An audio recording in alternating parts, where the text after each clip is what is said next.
Some people really hate real estate investing because of all the perceived headaches and responsibilities. Other people really love real estate investing because it can provide reliable, steady streams of income. Yet many believe that you cannot be successful in real estate investing and be heart-centered, ethical, and create a truly positive impact in the world. Well, I happen to love real estate investing and believe it's a way to help people with housing as well as an opportunity for you to diversify your sources of income. That's why today we'll talk about holistic real estate investing. So if you know anyone who must hear this conversation, share this broadcast with them right now. Grow your wealth, live on your terms.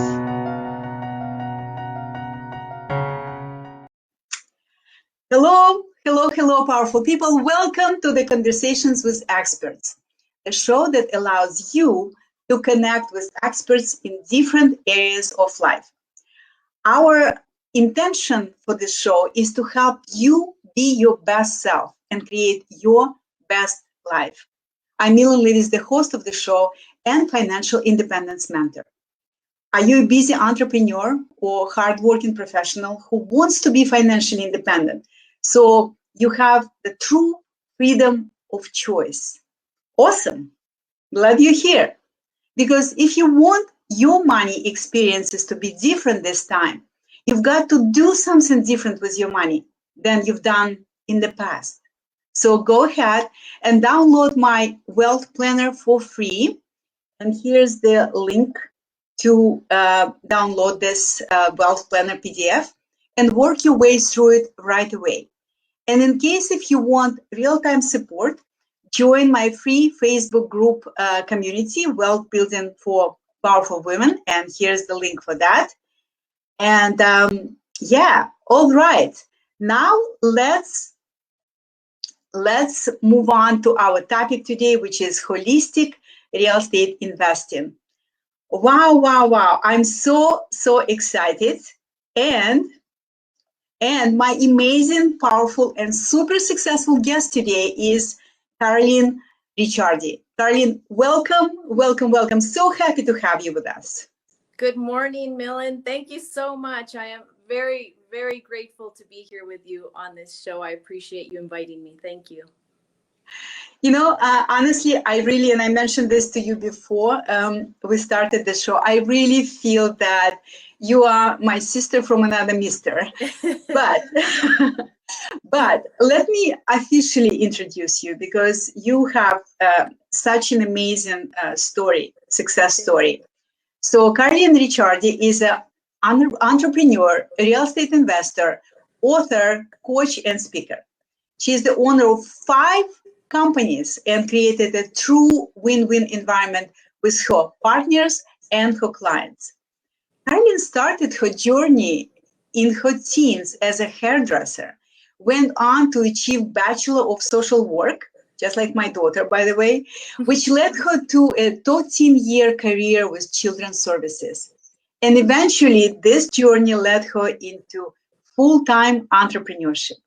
And today, Carolin is the CEO and a co-founder of Kardia Real Estate, that company that holds more than 25 million with an M in real estate assets, and co-owner of several other companies that operate in various industries, including construction, capital management, investments, renovations, and international real estate development.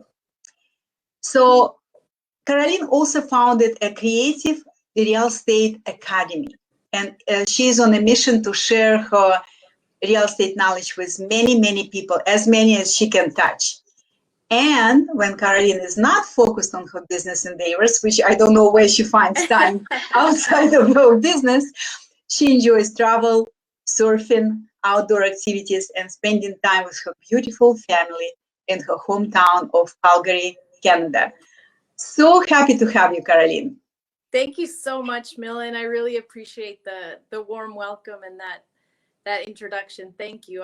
I hear it and I'm just like, wait, is that me that she's talking about with all that stuff? But yeah, it's hard to believe, and I'm really, really grateful to, like I said, to be on this path. So I'm curious because you started like as far away from real estate investing as anyone could be far away, right? Yeah. So what happened? How did you transition to doing what you're doing right now? What brought you to this kind of work and this kind of occupation that you have right now? Well, I always had this desire to be more involved in real estate investing. And during the time that I was working as a social worker, and while I was married to my husband at the time, we always had one rental property. And I was always pushing for more. I was saying, let's buy another one, or let's get something, a foreign property in Mexico or Costa Rica, and I'll manage it. I'll take care of it. I really wanted to like go down that road. But for him, it was too risky. He was very conservative. And it also, I think, just in the core wasn't part of his passion to follow that. And, I had this huge transformational moment in my life in 2013, where I really recognized that all these dreams and desires that I had, it wasn't too late to like really jump into it. And so it was at that point that in my life that I started to reassess, okay, what are the things that I'm actually really passionate about? Because at the time I was working full time as a social worker. And, I really loved that because I love giving. I love being able to do some sort of positive impact in this world. But I just kept being drawn to real estate, which initially I thought was kind of weird, because when I first got into it, as you mentioned, it was very hard to find people or companies that were doing it with the intention of serving or doing good. And so I kind of felt like a fish out of water, because my heart just kept feeling like I need to do good for these tenants. I need to do good for these homeowners. And how can I create that?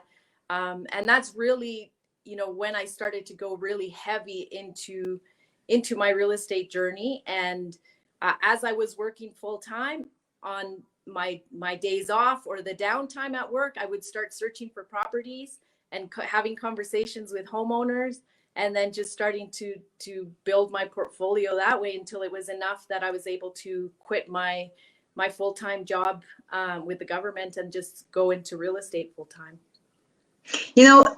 What you just said really shows that when there is a will, like you were driven to do this kind of work, right? When there is a will, there is a way. And Absolutely. even when you were working full time, you were driven to do this kind of work. Not only do this kind of work, but do it differently. Do it, like you said, with as a heart-centered person, right? Yeah. And I know that you're very creative. I heard, there are so many questions I want to ask you today, but because I'm a big fan, and I also heard that you have some very creative ways of investing.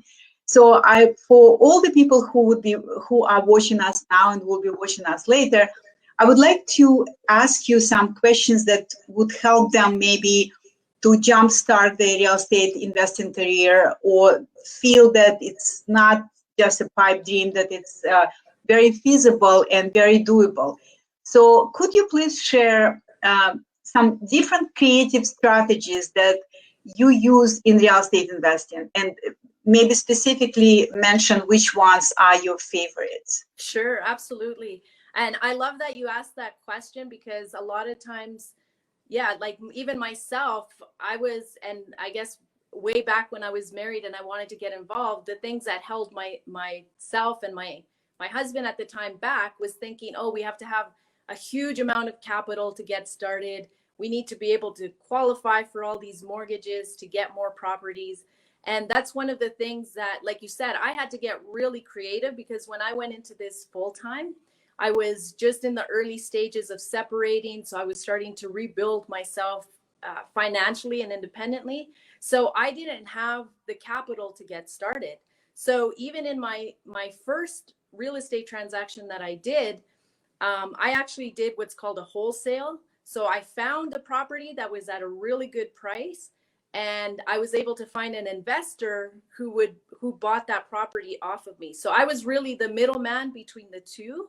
And I was, I had to put it under contract and do that kind of stuff. But in that transaction, in that first transaction, which from beginning to the end was about an 8-week period, I was able to profit $20,000. And so for me, that was like a big realization, like, okay, I didn't have to have my own money. And actually I had to put a $10,000 earnest money deposit that I didn't have. So I borrowed it from family and friends. I had one family member and one friend, and I said to each of them, if you give me $5,000, I will pay you $1,000 at the end of 8 weeks for your 5,000. And of course, it's like a no-brainer, right? Because where are they going to get that kind of return? But I know that, for some people, they'd say, oh, you're giving them a lot of money. But it was my first transaction. I didn't have people that, they knew, I didn't have a history for them to feel confident. They were really trusting that I was going to do what I was saying I was going to do. So I was okay with giving them a higher return, right? And it was wonderful. So leaning on that, then what I started to do, especially to build my portfolio here in Canada, is I started to really leverage the homeowner's mortgages. So instead of me having to go qualify for a mortgage, I would negotiate with the homeowner. And for any of you watching in the US, this is called subject to, this legal structure. In Canada, it's called agreement for sale. But ultimately what it means is that you can legally purchase the property, but their mortgage stays in place. So you don't have to go to the bank to get qualified for a mortgage. And when I first got started, I negotiated a lot of properties like this with zero cash down. So I would negotiate them, acquire them with zero cash, leverage their mortgage. And before I took possession, I would get a rent-to-own buyer to connect them to that property. Because then I had somebody who was putting, a 2 to 5% deposit on the property. And then immediately when I took possession, they would take over the holding costs, so then it wasn't coming out of my pocket. So I really had to hustle to make sure I had that all in place. But it helped me early on. And like I said, to build my portfolio, so I wasn't having to bring my own cash to the table. Now the transactions that we're doing are significantly bigger. So we do work very closely with investors who invest into our projects. But our initial acquisition for most of our properties are still in the same manner, because it allows us just to leverage our cash and spread it out over quite a few properties instead of just one. So I just say to people, if I have 100,000, I can put that into 2 or 3 properties as deposits and do this creative structure. And then I refinance it after 2 to 3 years. But it allows me to get into the real estate without having to worry about getting a mortgage early on in the process. So there's so many properties we've acquired this way. And even our developments in Mexico are actually a joint venture partnership. So the landowner put in the land, the development company is putting in the construction, and then we're doing all the marketing and sales piece. So we all joint ventured on it, and then we all get paid our profit at the end, which is really great because we're all motivated to get the projects up and running and finished and done properly. So it just, again, creates that win-win for all the parties. Awesome. I love the strategies that you describe. I'm just curious, I know because I used some of the strategies as well when I started and, didn't have funds. In the States, in some, in different states, there are different regulations, different rules. And I'm curious, is it just because I was investing at that time in New Jersey, but when I was buying, it was wholesale transaction. When I was buying some property and I had the investor who will buy it from me, it was a requirement to hold it, to actually have it in my name or in my title, in my company title first, in order to pass this. Is this something, are there some restrictions? That's what I'm trying to ask. Are there some restrictions in terms of even subject to transaction based on where your properties are located? Yeah, there can be restrictions, and every state or every province is different. So even, for example, in with my students in Creative Real Estate Academy, the right from the beginning, I always get them to go and start connecting with an attorney, a real estate attorney in their state or their province, wherever they live, so that they can take, for example, the base documents that we use and say, how can we create this in this state? And what are the laws and regulations around it? Because even though, for example, there might be that type of restriction, there could be a way, again, to hold it in a way where legally it's you can move forward and then do a wholesale, right? So even in in Canada, there's a province called British Columbia where we have properties, and the way to do the transaction legally is very different than where I live in Alberta. But we've managed to do it because, again, we have a really good attorney in that province who knows how to do this, and he just prepared all the legal paperwork. So it is possible. It's just a matter of getting clarity from your legal team.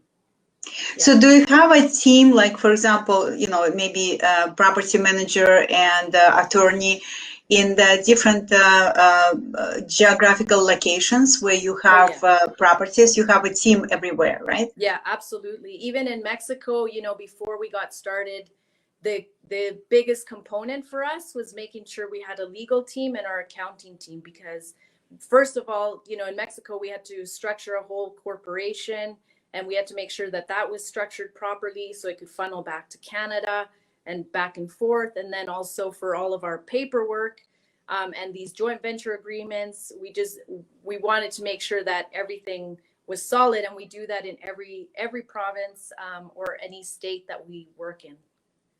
Mm-hmm. And so how do you identify what kind of qualities of the properties? What is your criteria when you're looking at the property and you decide, yes, that's something that I want to invest in? Is there criteria that you use?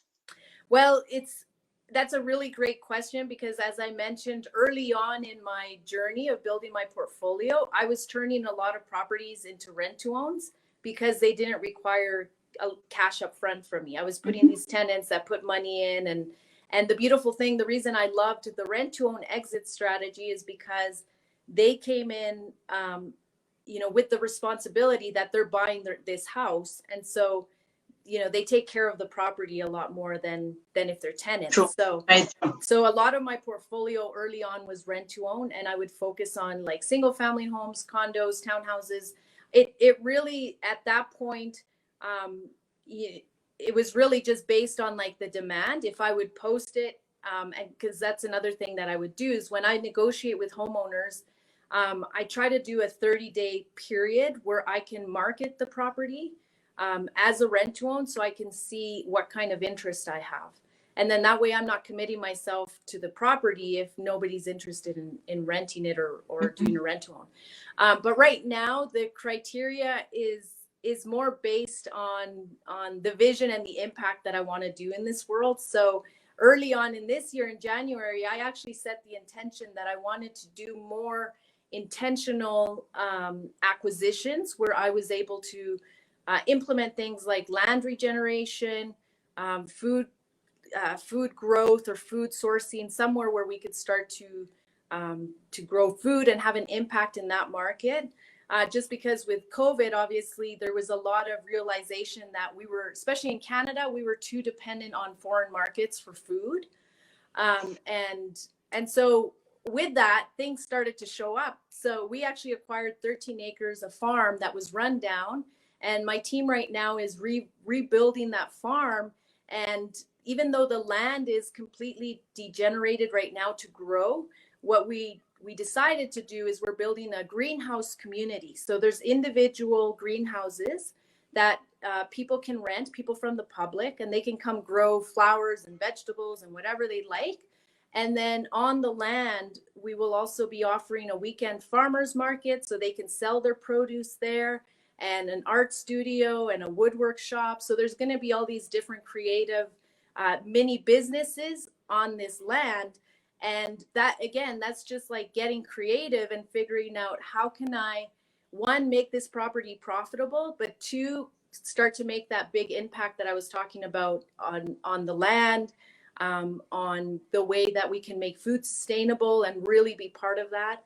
And that's really what, like I said, for me was really important this year, was doing these intentional acquisitions. So we're also working on a commercial acquisition of to rebuild a year-round farmers market in another community, and to also put a vertical farm on that land, which is indoor. For any of you that don't know, vertical farming is completely indoors. It's vertical, so you build, you grow up, and it's year round. So again, for this environment that we are in, it's a huge benefit, because year round we can have lettuce and we can have strawberries or tomatoes that are locally grown.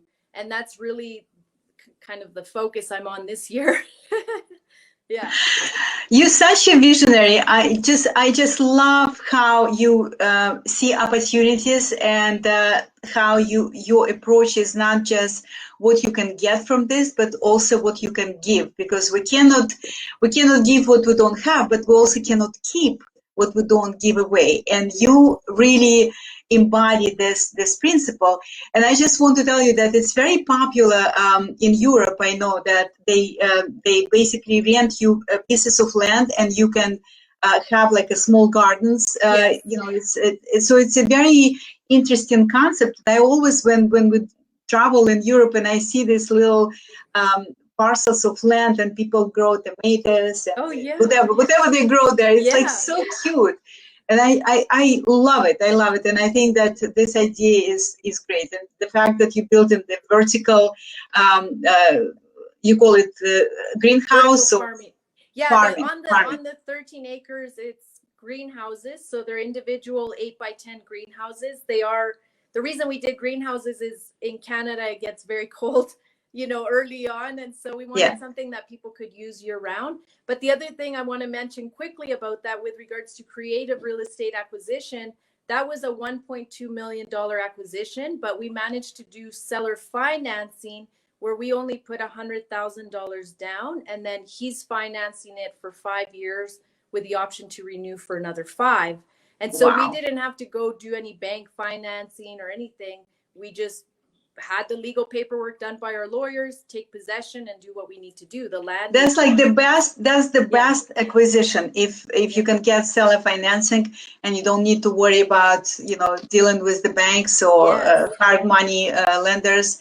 That's beautiful. Awesome.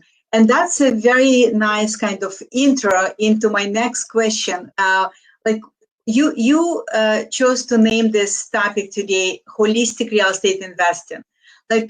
And I know you kind of described it already, but maybe you could give me like a summary. What exactly differentiates your company, your approach, not companies, because you have more than one, right? What makes it holistic? Well, I'll start with, so the name Kardia means heart in Greek. And we intentionally named it that because everything we want to do is coming from the heart. And making sure that we are creating win-wins for everybody. And this includes the owners that we're buying properties from. We're always looking to make sure that everyone feels good about the transaction. They don't feel ripped off. They don't feel like we're taking advantage of them.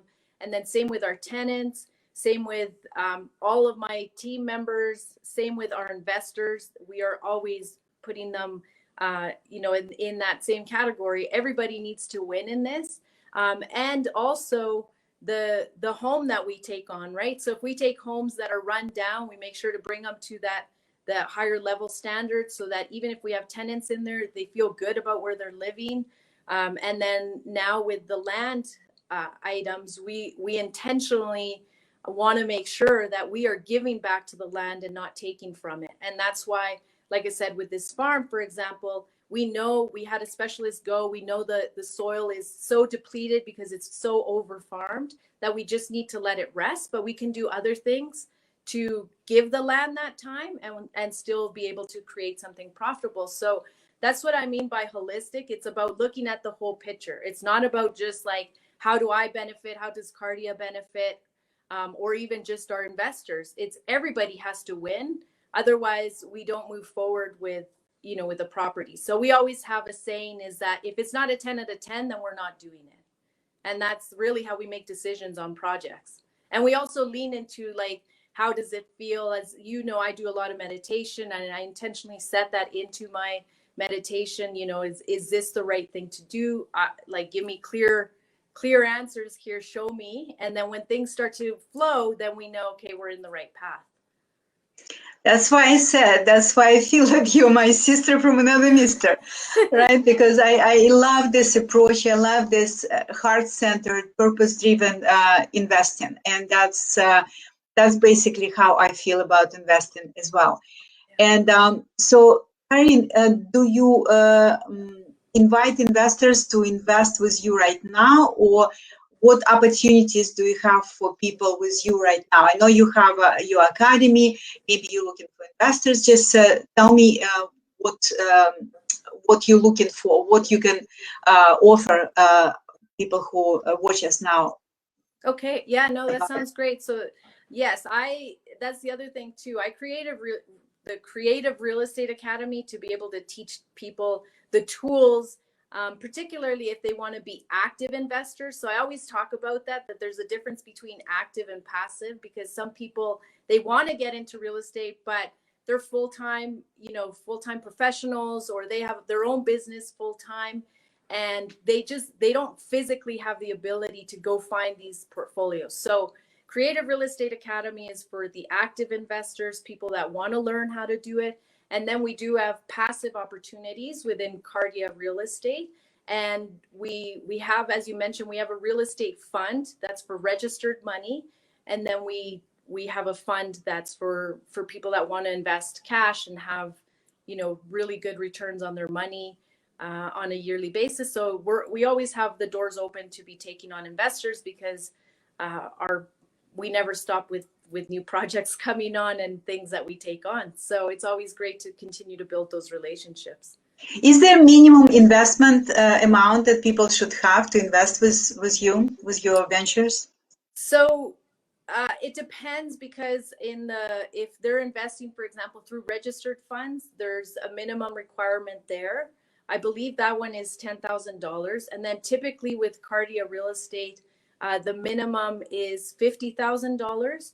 But we are actually just partnering up with a Canadian-based crowdfunding company, so that they could put one of our projects on there, and then people can invest anywhere from $100 to $1,500 and get involved in real estate that way with getting returns. So people with smaller amounts have another platform that they can invest in, because we always have a lot of investors that are new, that have, you know, they're just starting off, so they have a smaller amount. But for us, logistically, it's hard to manage a lot of, you know, really small investment entries. Right. But that's why we're partnering with this other company, because they have the technology to take care of that. Yeah.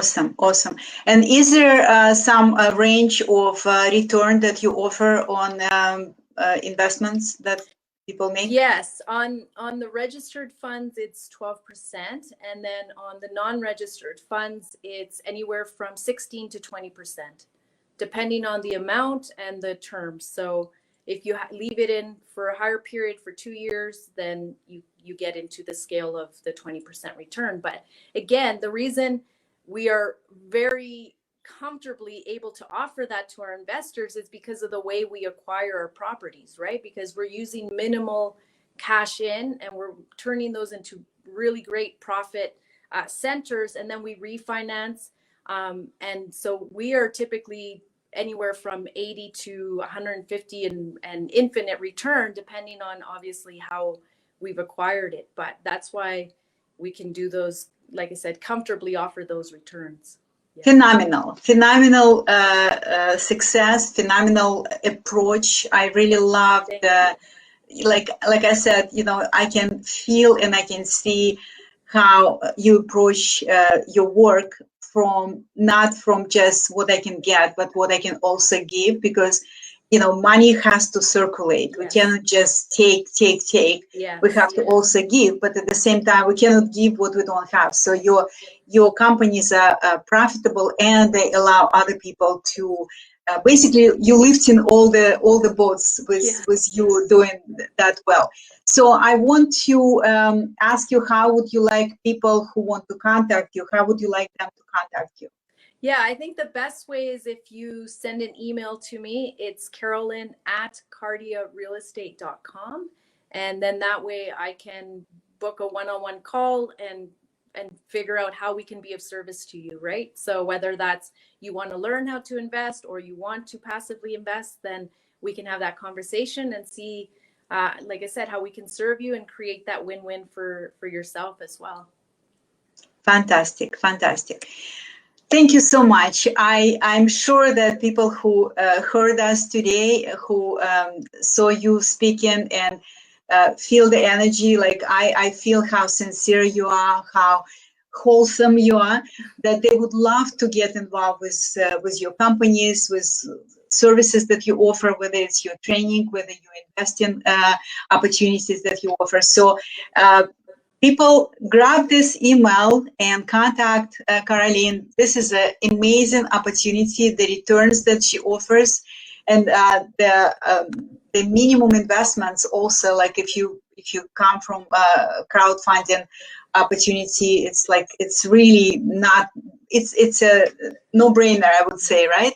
So make sure that you take advantage of this opportunity. And thank you so much, Carolin. Thank you again for joining me today. I really appreciate that. And thank you everybody who took time to be with us today, to watch this broadcast. I hope it was helpful, and I look forward to seeing you next week, Wednesday, the same time, the same place. And in the meantime, stay in your power, be great, be healthy, and be free.